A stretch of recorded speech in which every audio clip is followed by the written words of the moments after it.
Острые респираторные вирусные инфекции – самая распространенная группа заболеваний. В этом жители убедились и сами с началом осени. Вирусы сопровождаются поражением верхних и нижних дыхательных путей, протекают с такими симптомами, как слабость. Начинается со слабости, начинается недомогание, боли в суставах, боли в мышцах, кашель, поперхивание, боли в горле, слезотечение, насморк.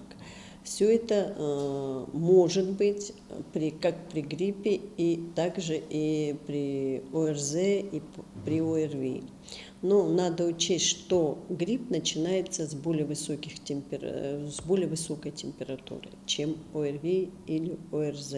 если у человека наблюдаются температура выше 37,2 градуса, кашель, заложенность носа, боль в груди, затрудненное дыхание, одышка, потеря вкуса и обоняния, нужно срочно забить тревогу и вызвать врача. Заболевшим старше 65 лет с хроническими заболеваниями тем более медлить нельзя, так как эта категория лиц может быть сильнее подвержена осложнениям бронхолегочной и сердечно-сосудистой систем, что может повлечь за собой летальный исход. Хочу сказать, что не занимайтесь самолечением, и если у вас появляются первые признаки простуды, то, конечно же, необходимо обратиться к своему лечащему врачу, участковому врачу, который осмотрит вас, поставит правильный диагноз, возьмет мазок при необходимости и уже при установке диагноза решит, где вам лечиться, амбулаторно или в домашних условиях.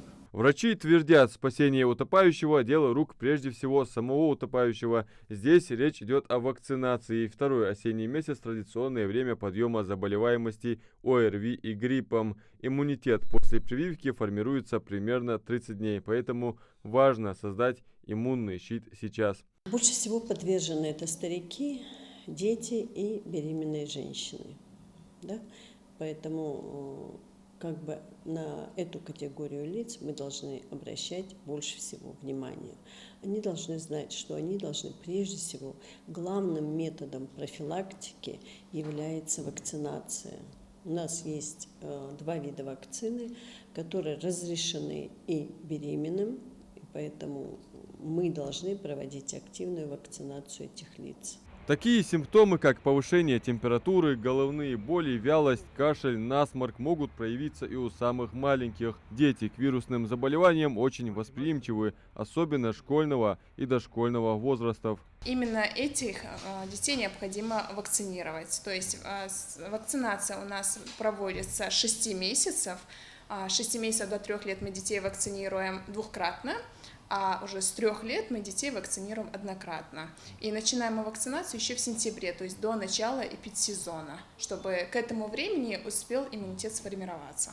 Чаще всего детей прививают от гриппа и ОРВИ такими вакцинами, как Ультрикс Квадри и Гриппол Плюс. Зачастую родители пренебрегают рекомендациями врача, не прививают и оставляют чадо встречать опасный сезон эпидемии без иммунного щита, нередко апеллируя тем, что если ребенок даже и заболеет, то организм справится сам. Это может привести к осложнениям. Данное заболевание, оно очень коварно. Коварно тем, что очень часто у детей оно вызывает осложнения. Осложнения в виде отита, гайморита, бронхита, пневмонии.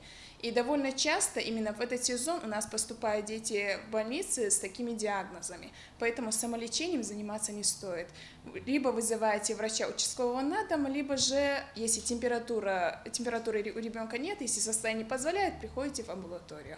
В осенний сезон врачи рекомендуют пить больше воды, витамины, принимать жидкую пищу, соблюдать режим дня, проветривать помещение и пользоваться антисептиком. Адам Мережков, Хамзат Халухоев, Новости 24.